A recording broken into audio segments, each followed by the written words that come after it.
Welcome to the deep dive. Today we're going to get pretty specific. We're taking a product sheet for the NTI E-VSSR-10 rugged vibration sensor and turning it into, well, actual insight. That's the goal. Our mission here is to figure out what makes this one sensor so vital for predictive maintenance in, really heavy industry. It really is the backbone. Yeah. I mean, we're not just talking about a simple rattle detector.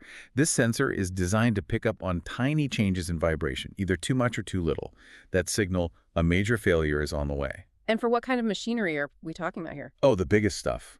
Huge motors, massive gearboxes, turbines, pumps, crushers, even things like industrial blenders and those long conveyor systems. It's the early warning system that prevents a $1 million breakdown. Okay, so let's break that down. The core job is to measure the shake. But what makes its precision worth, what is it, almost $1,200? It comes down to the sensitivity. It has an adjustable alarm that ranges from 0.1 to 2.2 inches per second. And that's measured in arms, right? Root means square. Exactly, and that's the key. We're not just measuring a single jolt. ROMS gives you the effective severity of the vibration over time. It lets you catch a subtle, growing imbalance way before it becomes a catastrophic failure. So you can set the threshold incredibly low. Right, or higher if you only care about, say, rapid deterioration. Hmm. And that focus is also clear from the frequency it listens to. The minimum is 10 hertz. Which tells me it's deliberately ignoring all the high-frequency background noise, the acoustic stuff. That's focused only on the low-frequency mechanical energy, the dangerous kind. And here's where it gets really impressive. The stress it can handle. You mean before it fails itself? Yes. Right. The maximum vibration acceleration it can tolerate is plus or minus 50 G. 50 Gs. That's not just surviving a bump. That's staying operational during the actual chaos of a machine tearing itself apart. Precisely.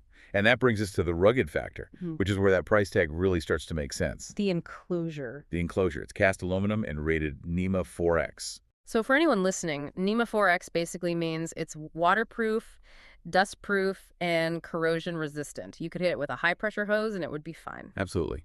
It's built to function when the environment around it is literally falling apart. And it doesn't care if it's hot or cold. Right. That operating temperature range is huge, from negative 40 degrees Fahrenheit all the way up to 185. It's a truly global piece of hardware. And if you look at the logistics, it's not even that big. It's pretty compact, under 4 inches long, comes with its own power supply, 2-year warranty. The investment is clearly in the guts, not the packaging. Okay, so we have this incredibly tough, precise little box. It's detected a problem. How does it get that message back to the control room reliably? It uses what's called an isolated NPN output, and the spec sheet describes it as fail-safe. Fail-safe is a big claim. What does that mean here? Well, the isolated part means the sensor's delicate electronics are protected from voltage spikes coming from the giant machine it's attached to. But the fail-safe part is maybe even more important. If the sensor itself loses power or has an internal failure, it defaults to an alarm state.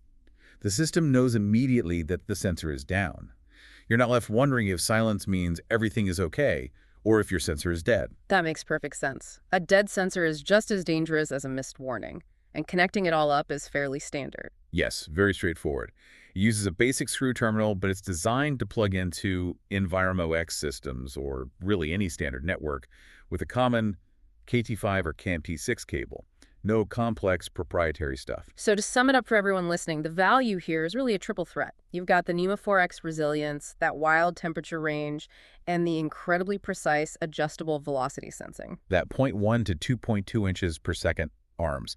It's designed to give you weeks of warning, not seconds. Which leads us to our final thought. Right, so we want to leave you with this question. This sensor costs $11,190. A catastrophic failure on a major piece of machinery can cost tens of thousands of dollars an hour in downtime and repairs. So the question is, what percentage of that potential disaster cost does this one sensor need to prevent just runs to justify its investment? It really makes you rethink the value of knowing versus the cost of, well, a catastrophe.